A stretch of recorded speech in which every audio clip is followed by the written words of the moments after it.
host. All right. We are here today to make a huge announcement.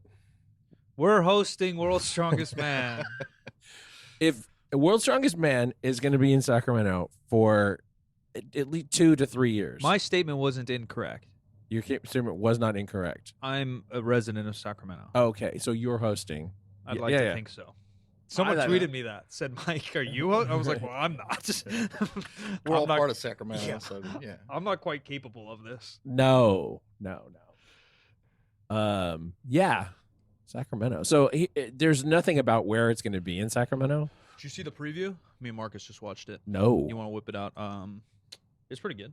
It's cool. It's what's the name? Magnuson Von. Oh, I saw that. Yeah. I think just the announcement. I think it's announcement ad / preview. Yeah, but there's no detail in it at all. No, right? no. Okay. Yeah.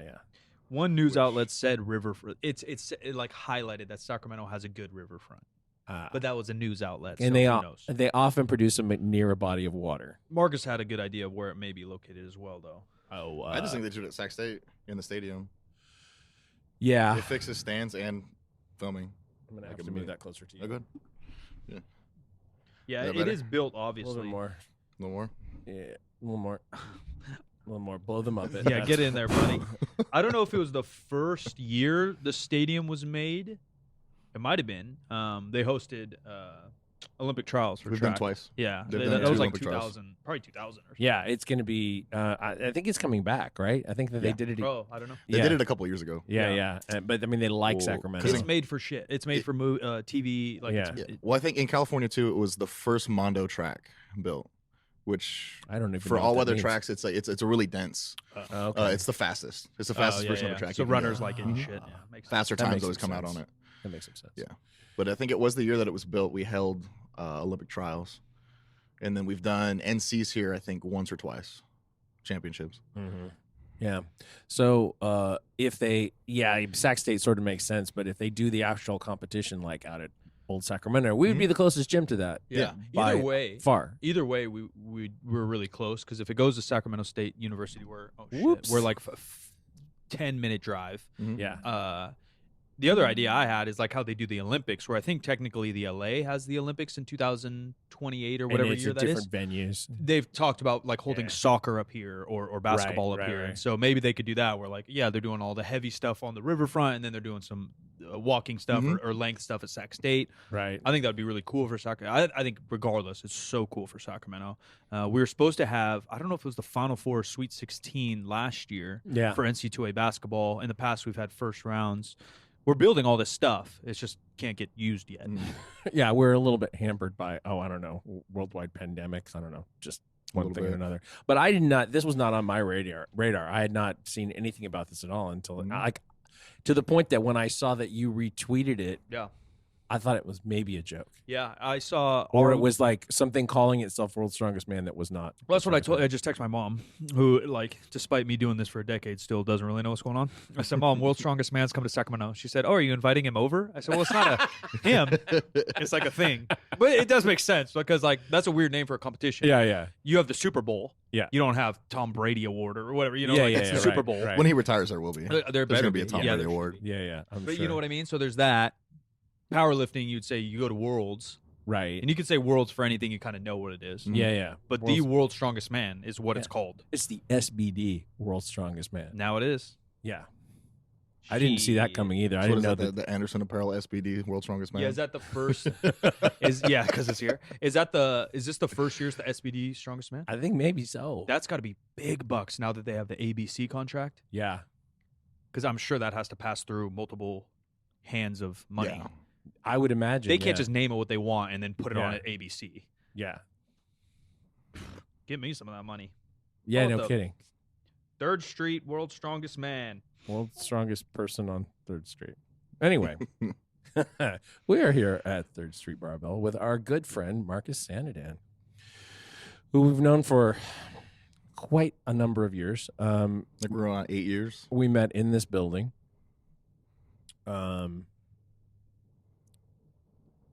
You had not been powerlifting when we met you. No, I had not competed in powerlifting. The only thing I competed in at the time was strongman, and then I was weightlifting at the time. Yeah.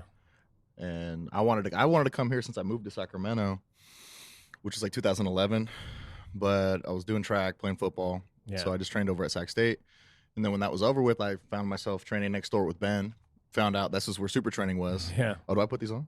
Yeah, it's up Yeah, to you can hear yourself a little bit better if you put them on. I didn't even think about telling you. And This is how casual everything is. yeah, and then I mean, just like I remember the first day I actually trained here. It was like off hours. There was nobody here, and it was just me training on this side. So sad. You put it on Instagram. I'm a super trainer. This is before I had Instagram. Yeah, so I didn't even have an Instagram. I think yet. Instagram started in 2010. You could be right. Yeah. I don't know. I maybe 12 is when I first got on there. I think I got on there like the first couple months it was out. Really? I shouted him out multiple times. Matt Chima, he came to opening day. Matt Chima got it. I was working at a commercial gym. He's like, check out this app, dude. I was like, what is it? He's like, it's a photography app. I was like, all right, fuck it. He got me on Twitter too. My understanding is that it's not a photography app anymore. Now you're supposed to think of it as a video app, as a very short video app. You're supposed to think of it as a Reels app and nothing else, because only Reels actually get traction these days. That's true too. Although a little bit of IGTV gets a little bit of traction, but yeah, or ass, yeah, plenty of ass. Okay, so just post ass. That gets traction. Okay, just spectacular ass pictures. And so I got a little bit of footage here. Archive. We're gonna start Whose here. pasty thighs are in the front? That would be someone else in this room. Is it me? It is you. I thought it was me or robot. Oh, it is me. Damn, I'm pasty. I was robot. I was so pasty. No, you guys were double barring it there. Look at a little baby platform. This is October of 2013. I just happened to find this drive that had these lifts in it. I look like a big baby. You do look like a big baby.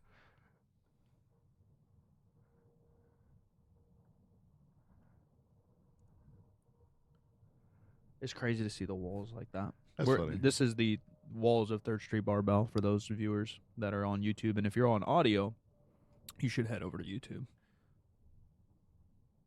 Yeah, we will post this after. If you're not watching live, we'll post it after. Lots of reps here, reps and reps and reps. Pulling like 475-ish. Maybe 5. A little benchy here. Damn, robot. Yeah, there's a little robot. Dude, what a mess. Look at the background. Yeah, It was a disaster here. I mean, like an actual that looks mess. pretty organized for for what it was. For what it was, yeah. So bad. This is the next year. And look who's on the left. Dan Storniolo. Yep.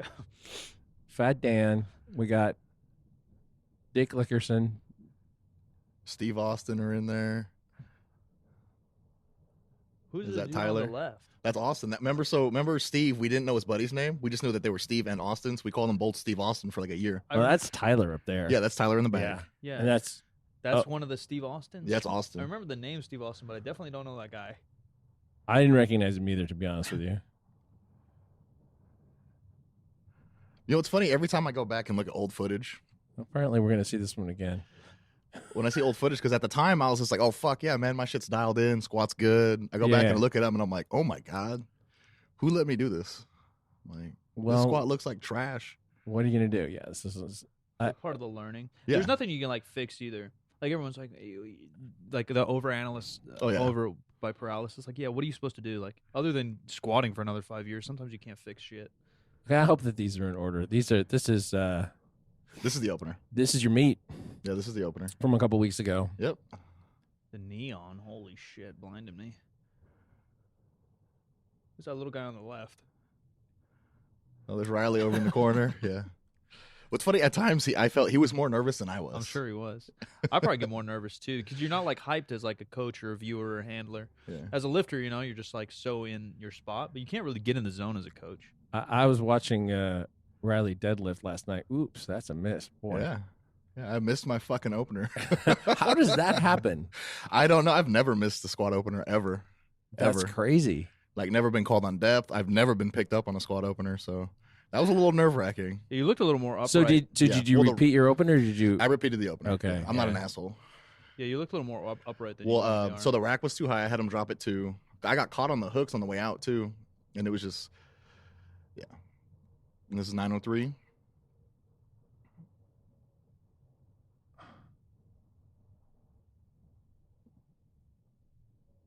Your guy didn't know what to do. Shout out to the mono runner. He wanted love, dude, but he didn't know what to do. He didn't want to get eaten.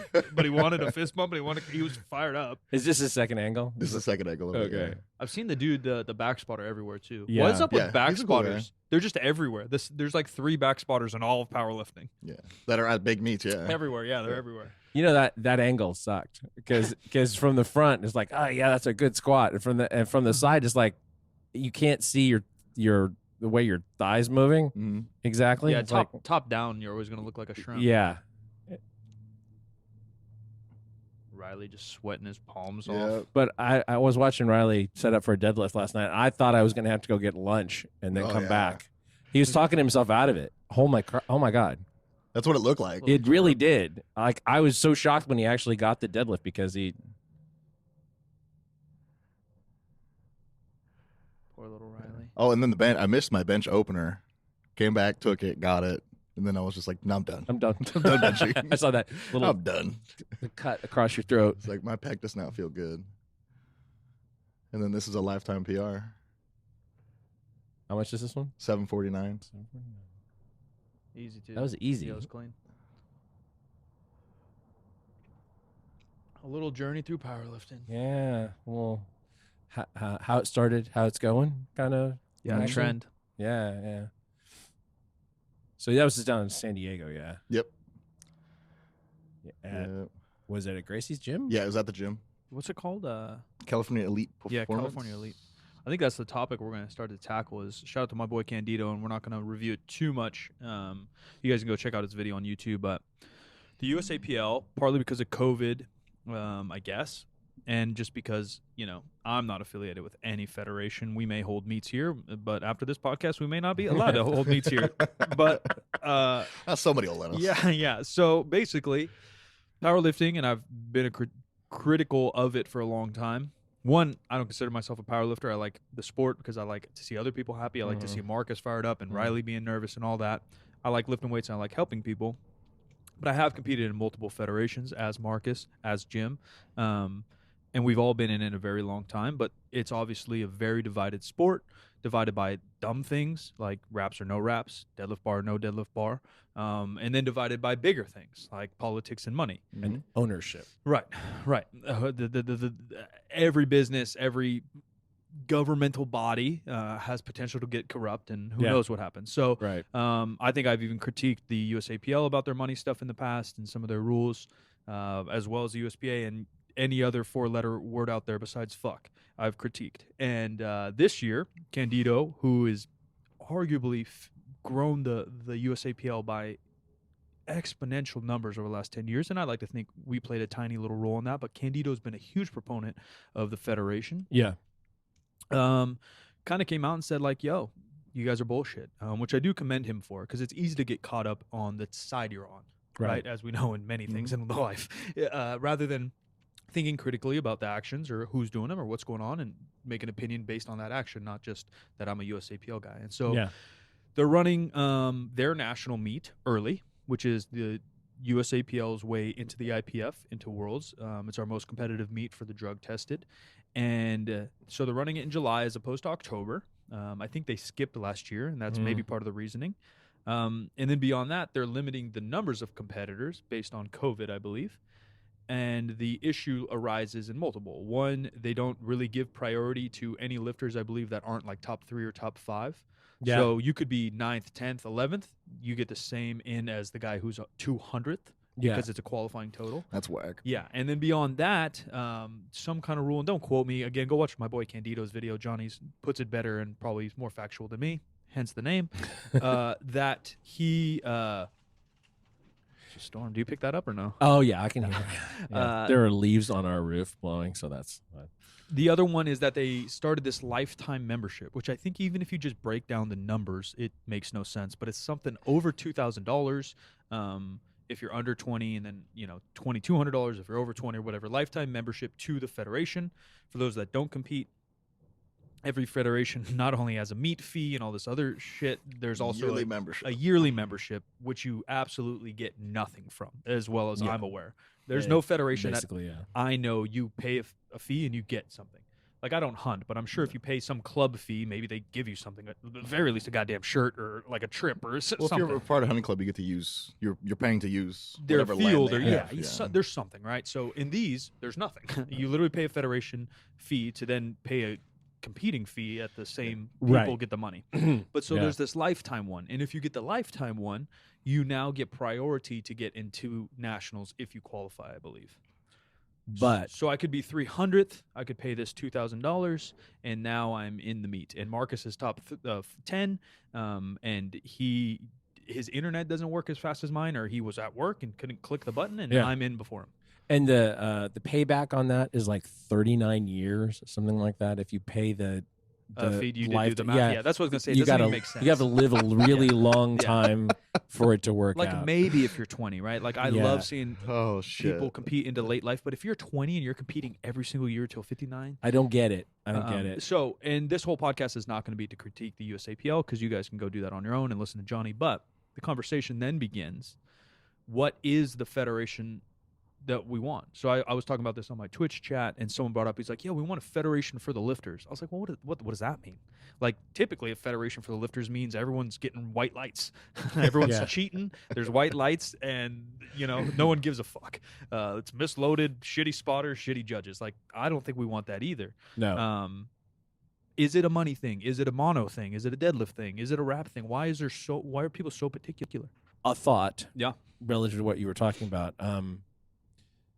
It's kind of like the situation they're talking about, this sort of lifetime membership to USAPL. It's a little bit like in racing. Like if you want to run on the classic car circuit, whatever, and you're not really a qualified driver, you can essentially buy your way in as a gentleman driver, because it means that you have millions of dollars and you just throw money at them. Yeah. And you can drive, and you may or may not be safe out there. But hey, you got to participate in this, race, this classic car race. Yeah, it's awesome. Yeah. I would venture to say that the same thing happens in some bodybuilding federations, where people basically are buying not a first place. Yeah, exactly. And I like in their first shows and stuff. Ever. Yeah, when they look like where the politics come. Yeah, exactly. When they look like microwave bacon and they still win, it's like another thing that popped up that we can branch off, because this goes everywhere, is Russ. Shout out my boy Russ, or he posted something today about what a pro lifter means. And we could argue that the pro lifter kind of was invented over the last 2 or 3 years, where you get invited to a meet, there's cash prizes at a meet, and often, not always, those top guys are getting paid to fly out and hotel and whatever. There's not many of these meets, right? We're talking less than 5 in the world, but it is a thing. Where 10 years ago, the cash prize was $500, it was $1,000. Now there's some money.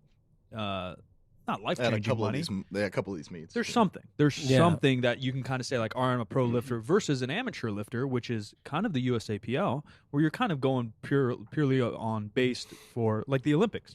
Amateurs often go to the Olympics, right? Because you're going to nationals or locals, nationals. You're winning that. You qualify for the Olympics. You're the best in the U.S., and then you get to go sprint at the Olympics, but you're not really getting paid to do all that. Yeah, the honor's still there, and it's still like a great goal if you want to go win IPF Worlds, but it's not the same. Well, WPO, they called those people pros, because they were supposed to be able to win money. Of course, what happened there was a lot of money was promised, and then a lot of money was not paid. Right, or what the amounts were. We're not the amounts talking, were astronomically high considering, and people didn't get paid off. Yeah. I mean, and then the purse was promised based on, I think I'm going to be able to get this advertiser and whatever, and they weren't charging anything at the door. You could walk in and out. It was at the Arnold, which is a bigger issue for the entire thing. So we have like what's good for a lifter, the sport, and then we need people to like promote, right? We need like the Jonnie Canditos, the Omar Esofs, the Alan Thralls, because they're actual promoters of the sport, which may get eyes on something, which may get money.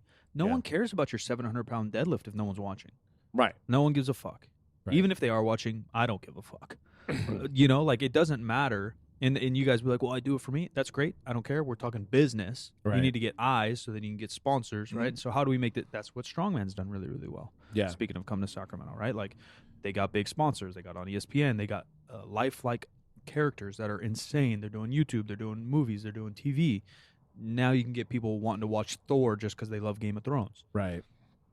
But I mean, there is something to it too. Like, we could like promote my squat. Somebody squats 900 pounds, and then you show a strongman like walking with 2 fridges on his back. Yeah, I'm like, people are gonna want to watch the 2 fridges because it looks fucking ridiculous. Yeah, for sure.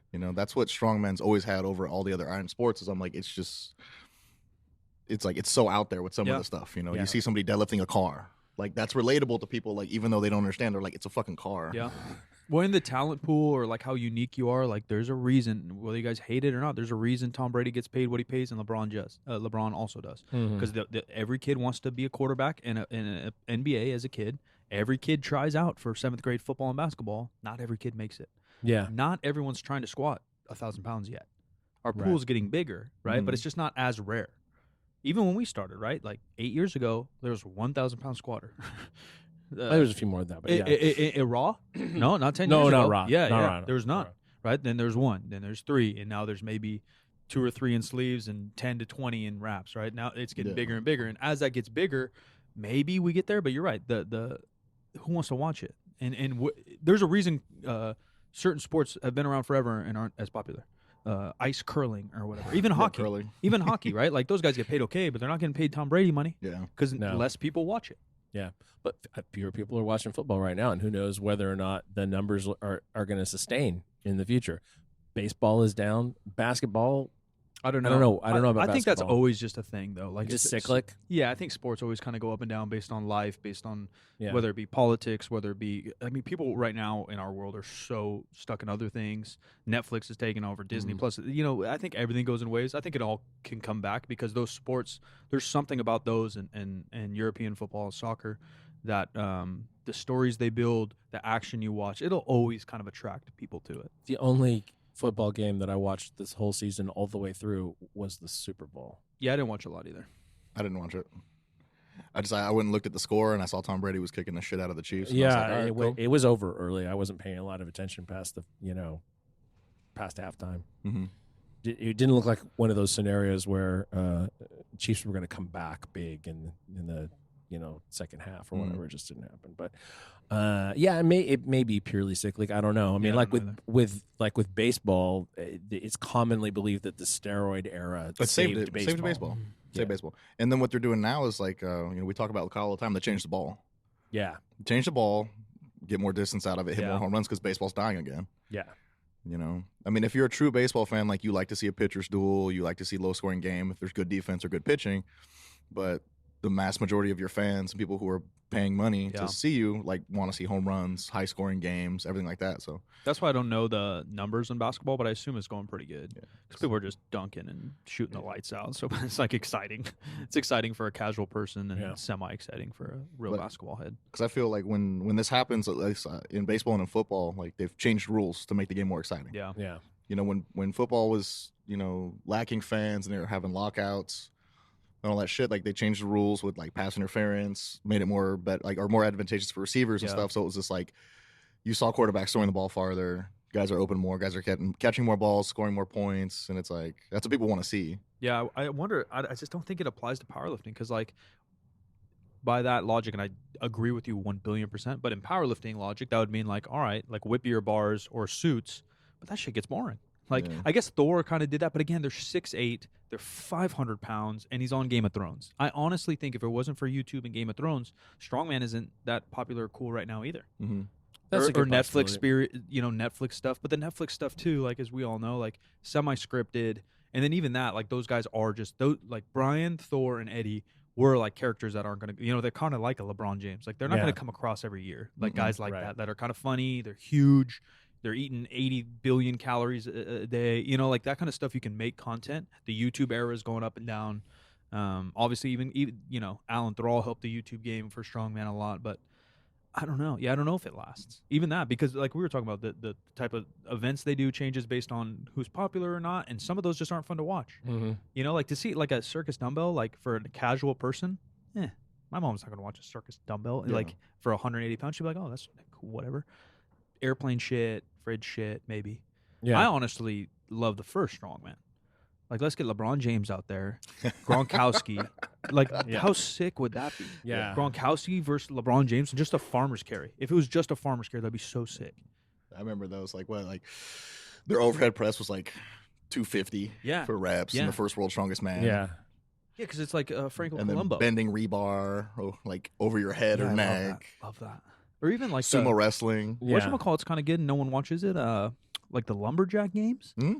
I wouldn't say that nobody watches it. I mean, not okay. If you watch it, you're a nobody. Yeah, how's that? I'll rephrase that. Something like that. I don't know. If you follow it, you're a nobody. Yeah, I mean, that's all possible. It is fun to watch sometimes. No, it's super cool. The guys, it's crazy. It's super cool, but that's not getting any traction either. Yeah, well, it's like punk and chucking is fun to watch too, but I mean, only so many people watch that. Yeah, I don't know. I don't know what the answer is, and so that's why I do think the focus should be on uniting the federations, which has slowly kind of organically happened up until this latest spliff. Like, there was kind of a couple WRPFs kind of going for the big money and kind of the invite pro stuff. The USPA seemed to be the standard-ish for non-tested, and the USAPL seemed to be the standard-ish for tested. And those gained popularity.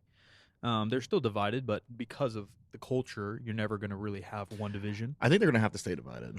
Yeah, you're going to have to. You can, because even if, like, I don't think you could even house the two tested, untested. I don't think you could house them in the same federation. Yeah, because not legitimately. There's already the history of the USAPL and IPF, the rankings to get to the worlds. There is a real world competition. Like, other nations are really good. Yeah. Mm-hmm. So you go drug tested in the USPA.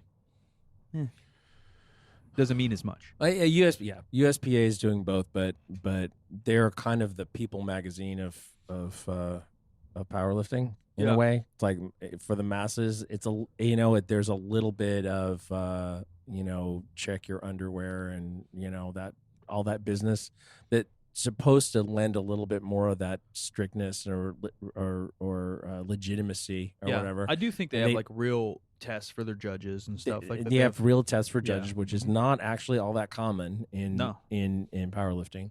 But I mean, let's face it, USPA is owned by one person, and if that's not somebody that you vibe with, then you may or may not want to do those meets. Yeah, there's politics everywhere. Same with the USAPL, who's putting on. I mean, even down to the meet itself, right? Like, what if a judge doesn't like you? What if his lifter's lifting there? Like, this powerlifting's still so small, it's weird. Yeah, like a lot of people's coaches are judges. Mm-hmm. Right. Like, that ain't happening in the NBA. No. Imagine, right? Or a guy has stake in the company, like he owns part of the Lakers, and he's all of a sudden reffing a game. Like, what? That would never happen again, because these are private companies. I mean, the USAPL might not be. USAPL is, I think, not. I think it's, but generally it's kind of run by like two guys. You know what I mean? Like, it's patterned after an Olympic organization, but it's never going to happen. Yeah. So all that, it just gets so weird because, again, there's no money rolling through. Well, I mean, there's money rolling through. There's no money for everyone rolling through. Yeah. They don't want to spread the money to build like a real council. And then the judges, again, like, and it's not bad necessarily, because I know I have a lot of friends that are coaches and judges, and they do a great job. So you guys are listening, boys. Not talking ladies, not talking about you, but it is possible that it's the potential that's the problem. It's just how it looks. The optics are awful. Yeah, terrible. As a competitor, like, it isn't even so much as a competitor. It isn't so much the federation as it is the meet. Yeah, I agree. The meet experience. And I don't even think it's the little things I mentioned. Like, because at the end of the day, if there was one federation that was killing it, whether it be money, reputation, exposure, I don't think lifters would think twice about deadlift bar or not, wraps or not. Like, if that was the place to be, you're competing there. Yeah, that's true. I mean, you want everybody to be treated well. I mean, you shouldn't have to treat the best lifters better in the course of a meet. Sure.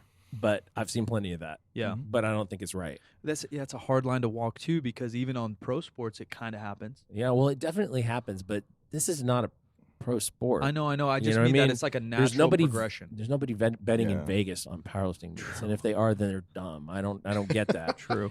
Powerlifting is a hobby. It's a hobby. Yeah. It's an organized hobby. It's not, That may be the answer to it all. Maybe it's not supposed to go to the Olympics. Even though I actually think it fits Olympics better than it fits like a quote-unquote pro sport.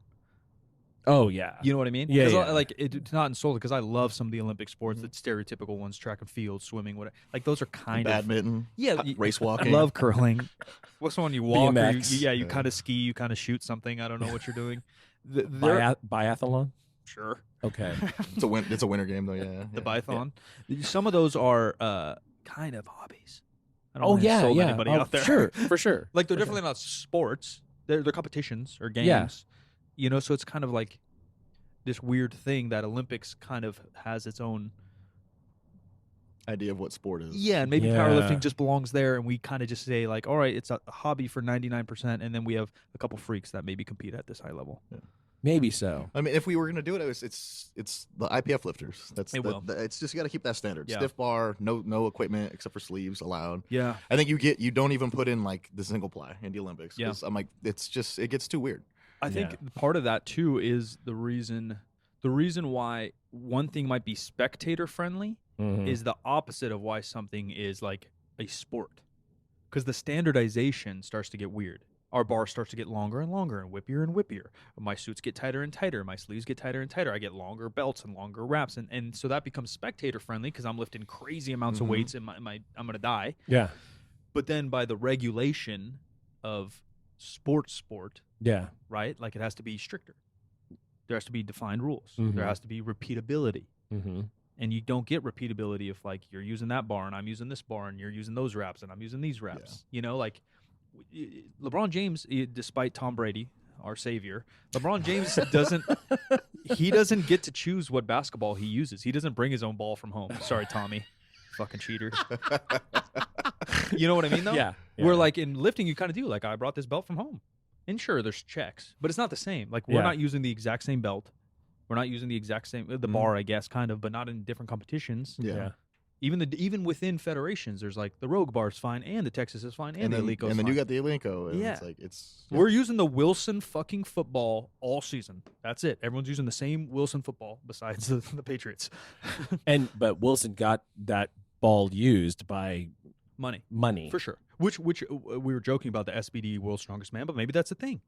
Yeah. You know, like, and again, Strongest Man is slightly different, even though there's a lot of money now and spectators. But right, everyone's using different elbow sleeves. What if one in some science shows it doesn't help you that much? But what if one really does? One's like fucking quote unquote cheating or really assisting you a lot. But I mean, I would assume that they're gonna be the only you would think sleeves that are going to be in the competition. Yeah. At least they have to be on the top. Yeah. Because it's funny, you could put I could put knee wraps on my elbows and then put a sleeve on top of it, and I'm chill and strongman. So that's why strongman's weird too, right? There's literally like no fucking rules.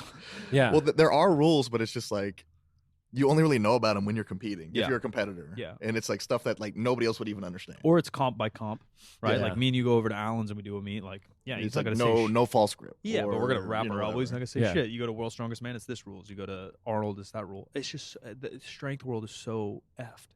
Even weightlifting, which is like arguably the most standardized, right? Because it's in the Olympics and all this stuff. Like you can use whatever you want on your knees. Yeah, and there was a time that you could press out an overhead too. Yeah, and you can't anymore. But there was a time you could. Yeah. Well, because it was the clean and press. Yeah. Or just different. Different bars again. Maybe use the Alico here, and maybe use what's the other company? Use Seika or the Rogue here. It's still, it's still technically legal, but like we're playing with a different ball, literally. Yeah. Like that just seems weird to me. Who's making the decision that they're so similar that it's okay? Right. Yeah, and you could argue money. That. Yeah, money makes that decision. Money. Yeah, exactly. And you could argue that for sports too, right? It's like a pay-to-play situation. Yeah, but Tom Brady's going to yeet a Wilson the same he's going to yeet a Spalding. There's no doubt. He just deflates it. Yeah, as long as his little hands can fit on there and he stops kissing his son. That's a video that doesn't get talked about enough. I don't think I've seen that. Oh, you don't want to. No, you don't want to. I'm gonna skip that. He's one. just. I don't want to. I wish I could erase it from my memory. But see, I see a video like that, and I just feel like that's like every white family. I don't know. So like, I've talked about this privately. Like, I have Italian uncles that they'll get you a smooch on the lips, but it's not like that. It's not like that. It's like they'll just grab your head. Shout out to Papa Cole. He's basically my best friend's dad in high school. That fool, grab your head. He's a gorilla. This dude never worked out, just benched 315 for no reason. Harry walking around naked. He was a bachelor house, not married. We went to his house every weekend, just naked walking through the house. He'll grab your head and then just throw you away. But how Tom Brady does it. Oh, man, I'm sorry that if anybody got triggered by that, I'm totally sorry. No, the Tom Brady one triggers me. And I'm not very sensitive. Yeah. Yeah. The Tom Brady one's weird, Tommy. You're the chosen one. Deflated ball. The kiss is really weird on Tommy. I have the high ground. Anyway. But point being, he could yeet a Spalding like a motherfucker, as these Olympians can too. Right? They can use a Lako and whatever. I'm not discounting that, but there is just this weird why is there gray area if this thing's supposed to be the best of the best, the best, the best, the best? I don't know. That's a good question. And that's where powerlifting has its issues. We don't know who the hell's the best. Is it by Wilks? Is it by this bar? Is it by mono? Is it by that squat bar? Is it by knee sleeves? Is it by wraps? Is it lift only?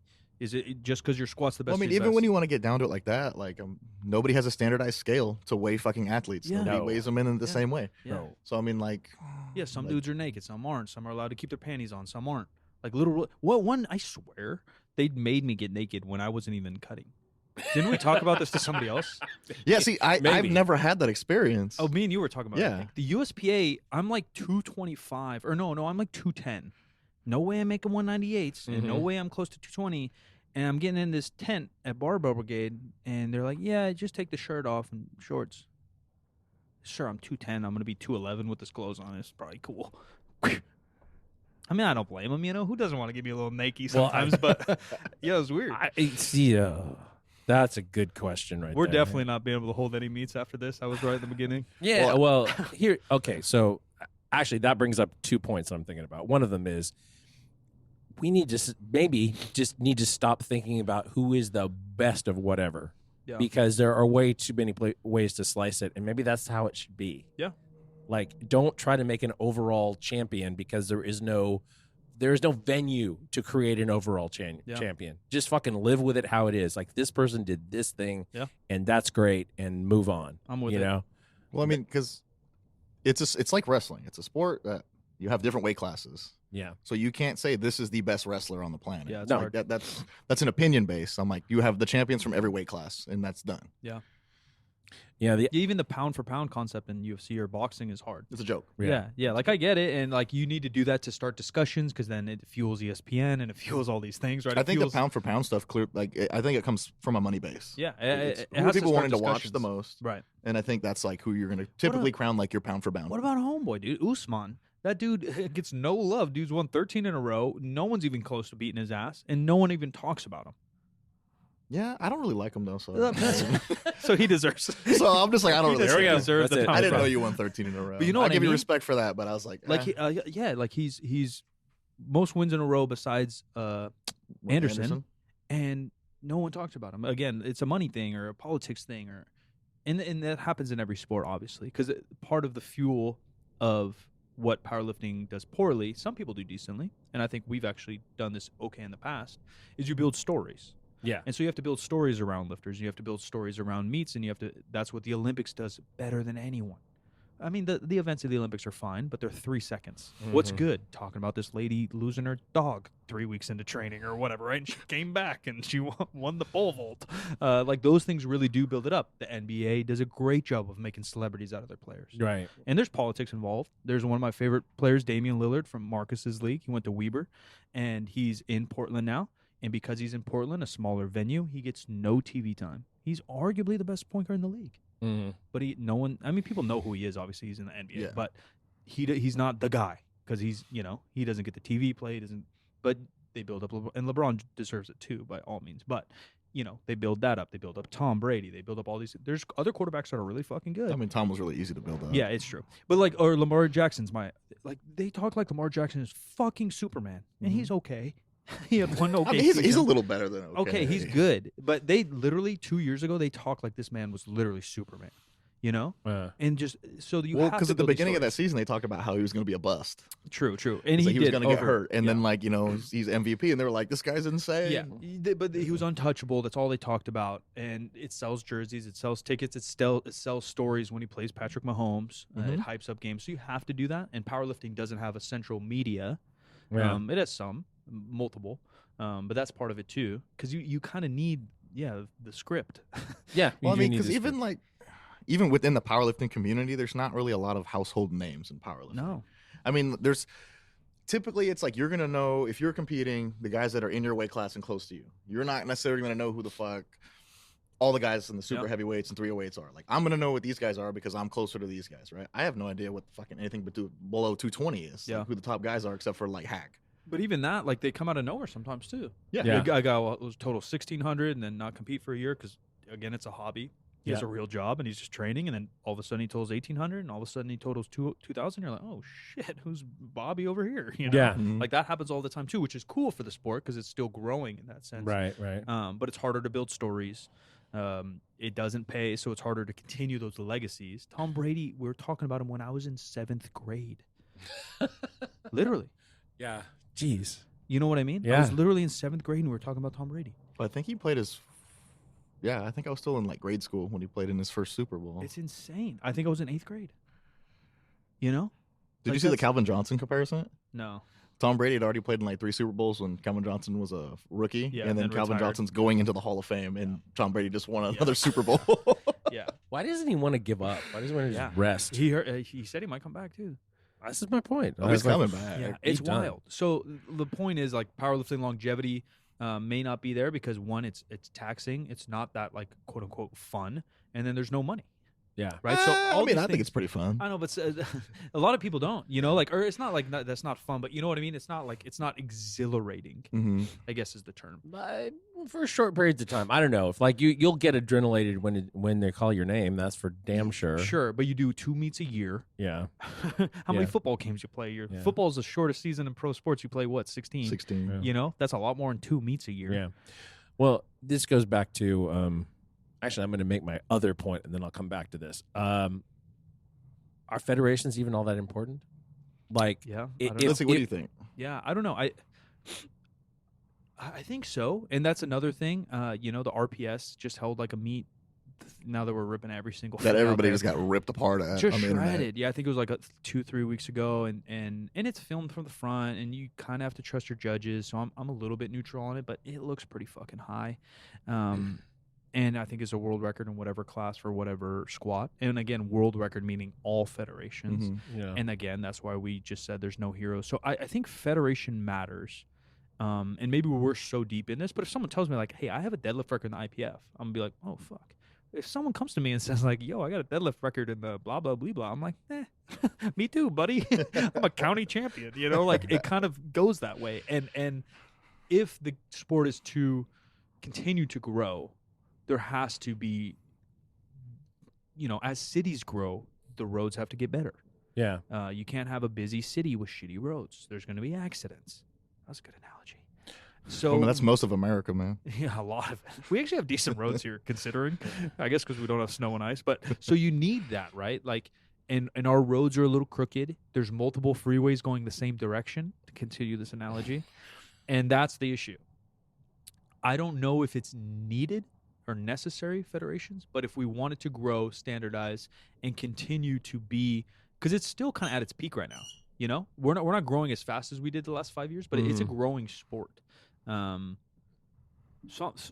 I'm not going to say like something needs to change, but like something kind of needs to change. Well, I just think, because when we talk about like the all-time records, which I'm just like, how do you put them together when it is from federation to federation to federation to federation, right?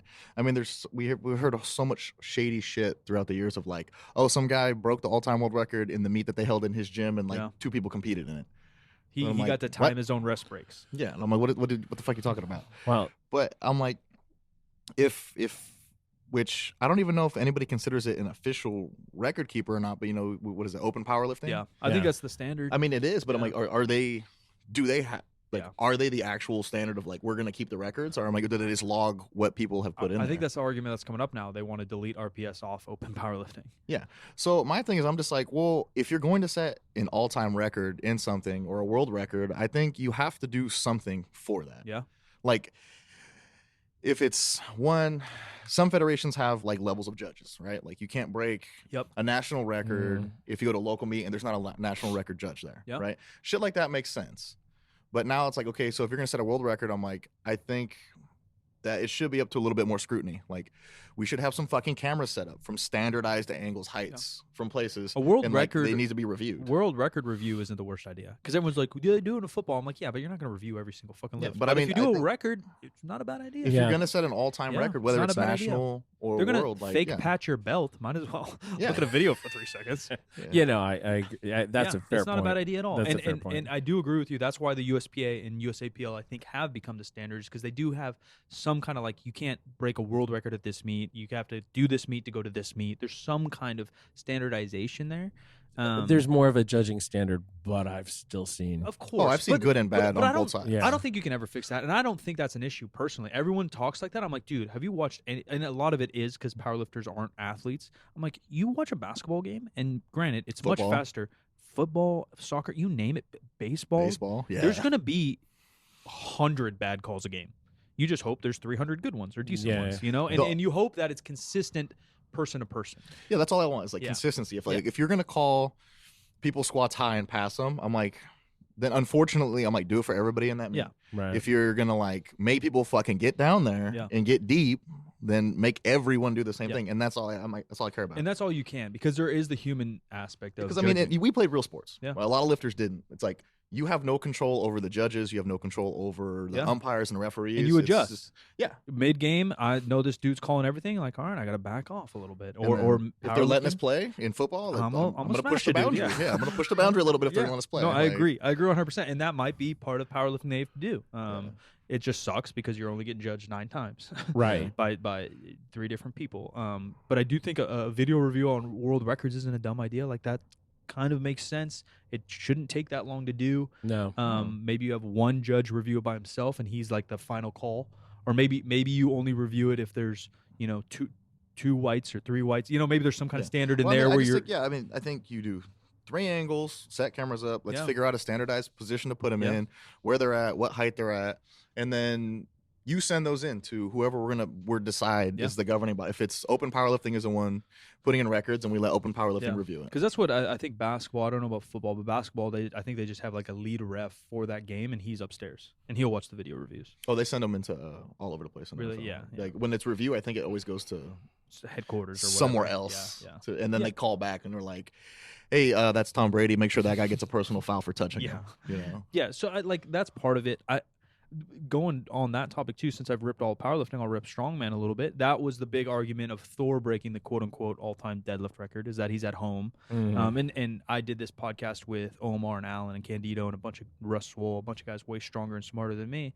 And we had mixed reviews, like I kind of said and it's because I can only say it from my position where I was like, I just don't care. I'm like, give him the medal. Who cares, right? But then Russ was pissed. Russ is like, well, he got to break, but he doesn't get – there's plus and minuses. He got to take all his breaks. He's in his garage, blah, blah, blah. But he doesn't have the crowd hyping him, which is a factor. That helps. But then opposite of that, and maybe Eddie was rushed when he had to do it, or maybe he wasn't. But either way, and then maybe he had there's the fake crowd. plates in there. Maybe, they weighed him supposedly. But you know what I mean? There's always was the bar the exact same? Again, going to our equipment thing. There's all these little aspects. And I think the growth of the sport and the standardization of the sport and the money of the sport, they might not all 3 be able to go hand in hand. I think that's the issue. We're going to have to kind of give one up. Possibly. And the judging being a big part. Like back in the day, back when I started lifting, like the APF was the big thing, and it was only multiply. But APF had judges, and some people were sent out to judge at a particular meet that was not in the state that they lived in, because they were that level of judge. Yeah. They didn't have say national level or whatever, but they were a respected judge. And usually if that person came in, they were the head, and they were, they coordinated all the judging crew. And then when it all kind of broke apart, then all of these sort of APF spin-off things, it's whoever's there is the judge. Who's been lifting the longest? Yeah. Oh, that was how I got put in a judge's seat for the first time. I was walking by, and they were like, hey, come here, I'm tired of this. Yeah. They handed me it, and I was like, well, what am I supposed to do? It's like, you know how to deadlift. And the truth is, it's not that complicated. No. It's basketball, football. There's so much you got to see. You really do kind of have to multitask. You have the peripheral vision. It's not that complicated to become a judge. But then again, back to money. Why does this person want to give away 10 hours on a Saturday to judge this thing for $30. Yeah. A piece of pizza. Well, that's and bottled water and Gatorade. Yeah. In a hot gym with a bunch of people that fucking smell like shit. And the bathrooms are dirty. Like, so instantly. it just gets complicated. It just gets complicated. And everyone out there, before you say, like, you guys are hating, we're all saying this in jest, and we've been there, and we're part of it, and we're trying to help it, and we run our own meets, and I've been part of the problem, and I've been part of the solution, and all that, before you guys get all mad out there. But I just don't. I don't know if there's an answer. I wish I did. I think going back to the beginning route, the USAPL being so money hungry is wrong. You're going to lose lifters. Garrett Fears out here trying to do basically his route of and Steve doing his route of the drug tested USPA at their gym, I believe, because they're trying to grab these people that are really good lifters, like come lift, and they're trying to get some money up for it, which I think is cool. I think the pay to play thing is just. Yeah, that's the bullshit. cheesiest part of it. That's like back in the day when the Catholic Church used to sell indulgences. Yeah, you could like buy out of your sins. Yeah. It's essentially the same kind of. Can you still do that, or is that not a thing anymore? I'm sin free. Yeah, I mean, it really is trash. I think most of us pay for our sins in other ways. Anyway, go on. That's blatant trash. I think there's no one out there that could agree with that because, like, and I'm not that guy because I am a millennial. You can't be that much of a participation snowflake. Well, I mean, like, when you hold a national level meet and it's nationals and you have, like, 10,000 athletes, I'm like, this isn't fucking nationals. Yeah, it's just for money. No, and that's every federation. There's not a single federation I know that the qualification is of nationals, although USAPL tried to up it. So they upped the total. Cool. Me and Marcus were looking at them. They're decent totals to get there. That might be a national meet, but then you got these snowflakes that are paying $2,000 with daddy's money. You got the trust fund lifters. Yeah. And so, like, and then the other federations that do quote unquote nationals don't have international lifters or whatever, or worlds. So it's not competitive, or you're only in one section of even the U.S., so it's not competitive. And then also your qualifying's low. So, like, it's all a joke. It's all participation bullshit. And again, it comes down to these people being meatheads running these things or selfish running these things rather than... Well, they run these meets to, like, make money. Well, but the thing is you got to be a promoter. Like I was talking about, the Alan Thralls, the Omar Esofs, the Jonnie Canditos, they're obviously, this isn't their role, but those guys are the ones that might be able to get sponsors. Who's done it great? Rogue, CrossFit, SBD now with Strongman. Like, you get these key sponsors that benefit. You got both sides got to benefit. But they pay the money, they get the benefit from it. They make media around it. That's the best thing Rogue's done. Talking about building stories around athletes and building up their athletes as celebrities. Yeah. No strength sport has ever done it as good as Rogue itself. They built CrossFit athletes into pure celebrities. Yeah. And so then they can make money on their own. Rogue can make money through them, and CrossFit can use their equipment, make money so they can build a real event. The best strength event by far, and I've been to all of them, is probably the CrossFit Games. Yeah. Is it strength, though? The best endurance strength sport I've ever been to is CrossFit Games. And agility and good looks. And good looks. If they put shooting in CrossFit, I'll watch it. They did. They didn't, but I think they gave a gun away. About, right? I think they gave a gun away for someone who wanted there was a baseball toss in one year, right? I mean, But point being, all that's kind of hard because powerlifting is hard to watch. Even if you love powerlifting, it is still hard to watch. You go for a whole day. It's not that fun to watch anymore. Yeah. So it kind of gets back to what I was saying about part of it is the meet directors and part of it's the federation. Yeah. In terms of the lifter experience, we want meets that run pretty fast but not too fast. Smooth. I want smooth. Smooth. You know? Yeah, just not like big Same long thing. Consistency. Yeah. Right. Minutes between flights, minutes between lifters. As long as it's consistent, you know what you're going into, rather than all of them become inconsistent. If you have this meet over here has 5 lifters and this meet over here has 20 lifters, but you don't know going into the meet, your break's just cut in half. Yeah. I remember watching a meet here in this building. I think it was USPA. It went till nearly 1 o'clock in the morning. Yeah. Holy shit! They let 90 lifters slow. in, and the efficiency was not there, and it was cold as fuck too. I think it was in December, and it was oh my god. I remember going to APF Masters in Detroit in 2005, and the last deadlift was 1 a.m. Yeah, I mean. And there were long technical breaks. A lot of it, you can argue, it goes to money too. Yeah, because if even us, right? Like, look, I'm no saint. If we're running a meet here, and we got 1,000 people want to come in and pay us $100, like, it's gonna be real hard to say no. Yeah. Like, it's fucking hard to say no. Like, I'm not blaming these people. It's just the nature of the beast, and how do we get it more consistent throughout feds? How do the feds help meets better? How do the meets and the promoters and the athletes, how does it kind of work more cohesively so that you don't have to like drag lifters into your meet and be so hungry for that money? Yeah. You know? I think I don't have the answer either by any means, but well, I think that I mean, local meets are great and everything, but I think that that can't be the pinnacle for any lifter. And I think that like people that we used to be involved with, there was a point at which, you know, early on, people were going to national meets, trying to go to national meets, whatever, and then it turned away from that, and it was all backyard shit. Yeah, you know, it was all local meets, and I mean, those lifts shouldn't, in my mind, really carry the same weight as going to a national meet, competing directly against the people who are, you know, the best in the sport. I think social media had a lot to change that. For sure. Because like now I can see what you're doing in fucking bumfuck wherever you're from. Yeah. And then you can see what I'm doing in California. And then it's just like, if there's going to be a meet where they're like inviting some of like the biggest lifters and like we all end up over there, I'm like, okay, now is this better than nationals? Right. Like if we've got the actual top 10 guys here, right? Well, and then Nationals only has 5 of the top 10 guys. Yeah. So I'm like, this meet's more competitive. Even that's gone in waves though too, because that was like a thing early mid 2000s, but now the social media's gone the other way. Like, well, I'll just compete here and you just compete there. We're not gonna. Yeah, we're gonna compare. Yeah, because the money's not there. Right. You know, and I hate to like sound like a broken record, but if the money was there, you could make those real pro meets where you get the top 10 in each weight class, regardless of their federation affiliate, and they compete head to head.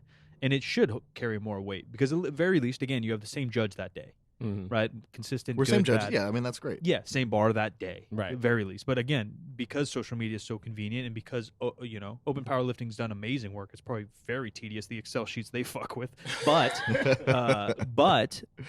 again, you just compare online. Yeah. Like, oh, I sit here, I'm 20th. Like, who claimed you 20th, bro? Because, you know, Timmy's over here in Florida and Johnny's over here in Tennessee. And, you know, it's just so weird. I don't know if there's an answer. And I think Jim said it best in the beginning. Like, maybe it's supposed to just kind of be this elevated hobby. And you can take it serious and you can get fucking after it and you can go as hard as you can. But I just feel like, even maybe I'm biased, but like, yeah, IPF record, maybe a big meet where everybody's there and you got some judges or we get those cameras in there. Otherwise, everything's just kind of like this asterisk. Yeah. Which is fine, but just don't. And the other thing is just chill out. So it should be called asterisk powerlifting. Yeah, maybe. Asterisk records for sure. Yeah. I hate to. I actually have nothing negative to say about the open powerlifting people at all. No, I don't. I don't know. Good job. Yeah, they do. No, it's not on them. It's on these judges and federations. Yeah, they're doing the best. Well, if they get results from a meet and the lifts are passed, I mean, how the fuck are they supposed to know? It's literally garbage in, garbage out. That's No, like, they're just collectors. Yeah. Garbage. But they did an amazing job organizing all of it. I can't imagine. Like, yeah. Because what was the other one before that? It was trash. I forgot. Never worked. Powerlifting Watch. And then you had to pay to get in. Yeah. And I'm like, this is useless. It just wasn't updated and shit. Yeah.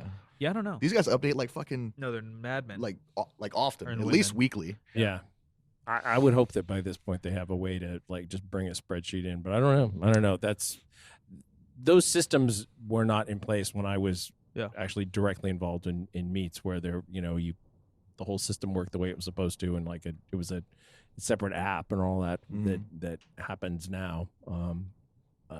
But being able to like output standardized numbers and just upload them to someplace without having to manually rekey the whole thing or just send your results in and some guy at the other side has to manually rekey it. That's some problem. Anyway, though, so to try to bring it all home a little bit. I was going to let Marcus go with the basics. Oh, go for it. Just the basics, barbell, mono, whatever. What's your favorite or what would be the best meet? Not money, not judges. For me? Yeah. What would you... Because you do both, and you've done both. You've done sleeved, you've done drug tested, you've done wraps, you've done monos, you've done all that. Do you care that much, or do you go to the mono lifts because there's big dogs to the mono lifts? Like, what would your... I mean, I like the mono because I can squat more out of a fucking mono. Sure. Let's and be I think honest, that's why everyone... Okay? Yeah. That's why we're all like... I think the option for a mono is probably the best way to go. Like, there are guys that are like the fucking diehard... I'm going to walk my squats out. And I'm like, that's cool. You do that. If I don't have to walk out 900 pounds, I'm not going to fucking walk it out. Yeah. Like, I don't want to be one of these disaster reel videos of my knee exploding while I'm trying to walk it out. Like, I'm cool without that. Don't need it. Yeah. I like the 55-pound squat bar. I'm also a big guy, and it does make a difference, like the amount of whip and shit on there. Yeah. But I mean, honestly, whatever it's gonna be, if it's where the big guys are competing, if it's where all the guys I want to compete against are, that's where I'm gonna go. But I mean, I would like an option for a mono. 55-pound bar would be great to squat. Bench, don't care, use whatever, and then deadlift, either or. Yeah, it could be either or, whatever. Because there's going to keep it for those that don't like powerlift, there's so much. Because even in bench, right, there's feet down, there's head down. Mm-hmm. Some feds do, some feds don't. Press command, right? Like I think start command. Yeah, I think, everybody's got to press. Yeah. No, I was gonna say like technically, I think the rule book all says the bar must come to a rest, but some judges take that as like a pause, like a second in their head. And some people don't. Use the physics definition. Yeah, that when you reverse it's pause somewhere. Right. yeah, which may be a thing, right? So the consistency there. And then deadlift is simple. Even though some people, I guess, would argue like, let's get sumo out of here. I wouldn't argue that, but I would argue about locking it out and that like double knee motion and that kind of stuff. I mean, all the rules, I think, up and down, regardless, are the same. It's just how they're held. Yeah. So I mean, maybe what we need is something that doesn't exist, an all-consuming raw federation that everyone agrees has the highest standards, and if you're going to set a raw record, you go there. Yeah. And those are the only records that everyone can go, okay, yeah, that's the record. Everybody else can compete wherever they want to, and they can talk about their own whatever, but if you were really looking for like a gold standard, it's here. Yeah. And I don't think it's the USAPL and IPF right now. Because of all the stuff we talked about, and also that they are still split between single ply and raw. Although most people do raw now. Single ply is making a little comeback. Get rid of it. Yeah, single ply is making a little comeback. I do like single ply over multi.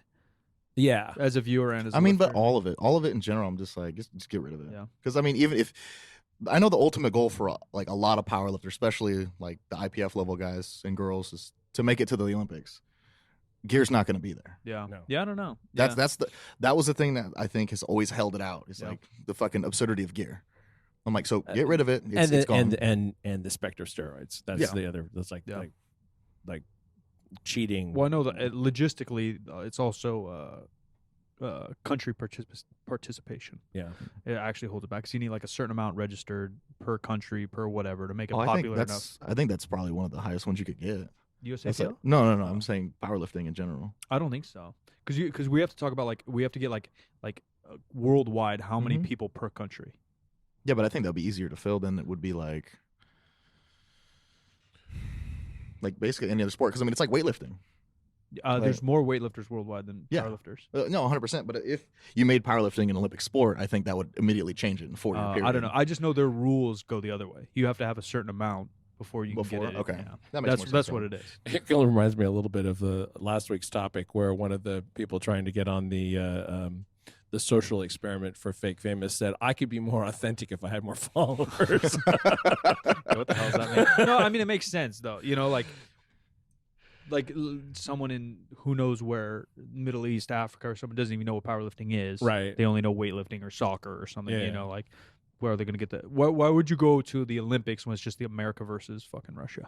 No, for sure. Yeah. But like baseball, they call it the World Series, but the world is not involved. Yeah. Well, I mean, the rest of the world will get their ass kicked. So. Yeah, that's true. That's true. Yeah, that's just marketing. Yeah. And then in terms of like people competing multiply, it's hard to see that stuff all happen in the same meet to have raw and I don't multiply. think it does much anymore. A little bit, but yeah. Even that, it's hard to watch. There's a world-ish record in multiply over the last month too that was getting a lot of critique. Yeah, it's and I am as guilty as anybody for defending shitty multiply lifts. Yeah. And fuck, there were things I'd never put out because they looked terrible, and yeah. I only knew it would make things worse. Well, I mean, it had its time. Multiply had its time. Yeah, and I'm I love Michael Fahey, and I love his devotion to West Side and multiply and all that stuff. And in WPO, he's putting those big meets and people are competing, but that's not going to be the center of everything. Well, it didn't grow popularity wise for a reason. No, Right. There's a reason that the USAPL exploded the same time YouTube exploded, the same time powerlifting in general exploded. Because people could kind of relate to 2012, 13, 14. Yeah. There's a reason it all kind of came together. Yeah. And it wasn't because of bench shirts. No. Unfortunately, I think CrossFit had a lot to do with it. It definitely helped. Yeah, it definitely played a role. I remember there were a couple year periods in a row, like USA weightlifting was like memberships doubled and then doubled and then doubled. Yeah. And then powerlifting got bigger and bigger and bigger. 100%. Introduced people to a barbell. Because Multiply didn't introduce anybody to a fucking barbell. It didn't bring anybody into the sport. No, not even close. Especially when like entry level, it was like hundreds of dollars a gear. And you need teammates. Like you literally can't do it alone. Right. That's a big thing that we see here is that we have a lot of people lift on their own. Yeah, which is cool. That's like honestly a double-edged sword. It's cool that you need teammates. Right. But it's also a gatekeep. Yeah.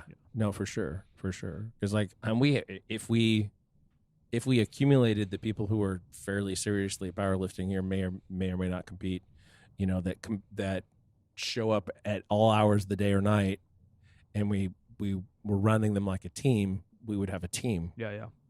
And there would be, a stronger sense of community or whatever, but that is not what fits in people's lives because it comes back to it being it's a hobby. Right. Yeah. I mean, hard.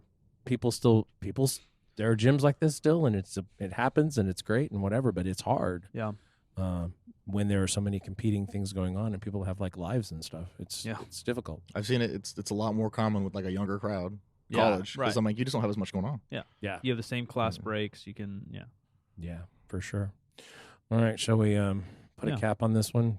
So no federations going forward. You just like lift in your garage and you put your stuff on YouTube. Well, so I was gonna say because everyone will probably like rip me like you don't even compete and you even said you don't like powerlifting. I'm like, yeah, fuck you. So probably my answer to my own world is to get more people in the sport, to find the vessel of powerlifting. Like that's what I've always done, to find a barbell, to enjoy the barbell. Yeah. I don't care what you do with it, but I think it can help you a lot mentally in the discipline of life, and it can allow you to spread that to other areas of your life, business, family, etc., and grow.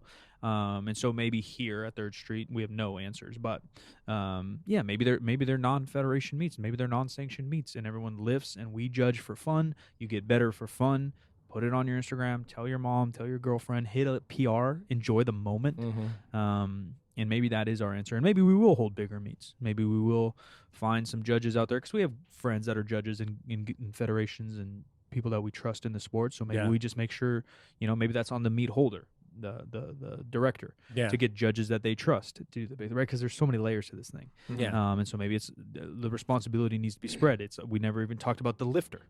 The responsibility needs to go there. I don't give a fuck about the judging. If I competed, I'm getting white lights if I make the lift because I lift correctly, right? Like some of that's got to be on the lifter too. Why are you trying to edge shit out? Why are you squatting high in training? I mean, when you hit a world record and it's fucking high, and it's like considerably high, which I've seen a few, not necessarily world records too, but I mean it's like just big squats at a meet, and I'm just like, and you're cool with that, because it passed. I'm just like, yes, it is you're out of control of what's going to pass and what's not going to pass, but at the same time, I'm like, do you feel good about your 4-inch high squat? And you've probably been training. You've probably been training for years squatting high. So take some responsibility yourself. Yeah. But because I mean, basically everybody's rule book is the goddamn same with the hip crease and knee. Right. All the rule books are so similar. It's just how they're. Yeah. A lot of them are copy and paste. Yeah.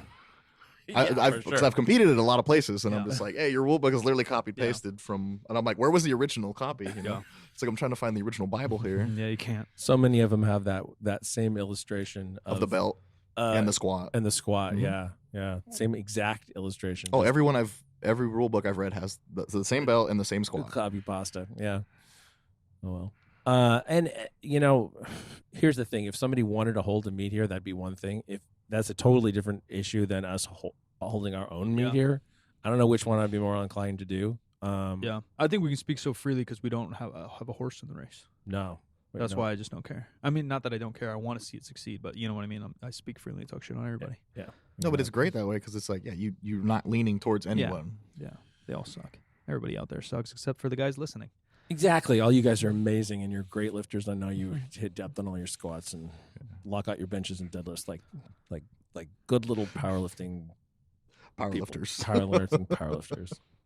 Two things. So apparel's out, 3sb.co. Grab all your clothes, hoodies, shorts, tees, couple accessories. Be sure to check it out because things are moving a little bit fast. And so if you miss out, you miss out. They're not coming back.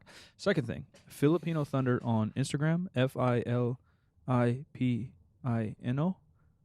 think I was good. I think so. Fuck, Thunder. And Thunder. Filipino Thunder. I think he's taking some clients. I don't know, but DM him. Follow him on Instagram. If you want to get some advice, some coaching, head over there. 3rd Street Barbell on Instagram. With the 3. 3sb.co. And we'll catch you next week. Marcus, you're doing the Kern, yeah? Yep. And that's 10 weeks? 10 weeks. 10 weeks. 10 weeks, 9 to train, 1 week deload. And where is it? San Diego. San Diego. So I'll be back down in San Diego. Same place? Or okay. Yeah, Gracie's gym again. Gracie's gym. As of right now, unless they change the venue. Yeah, okay. And I am at the Jim McD on all the social medias, including Clubhouse, which I'm not using much yet, but I'm there. What is Clubhouse? Clubhouse is like if you could tap into just the audio of like a panel presentation at some seminar, or you could listen in on someone's business conference call. That's what it's like. Okay. I'll add you. I got plenty of invites at the moment. Or hey, so if you want to get on, you can hit me up, and I might be able to help you out. And we'll talk to you next week. Thank you, boys. Thank you.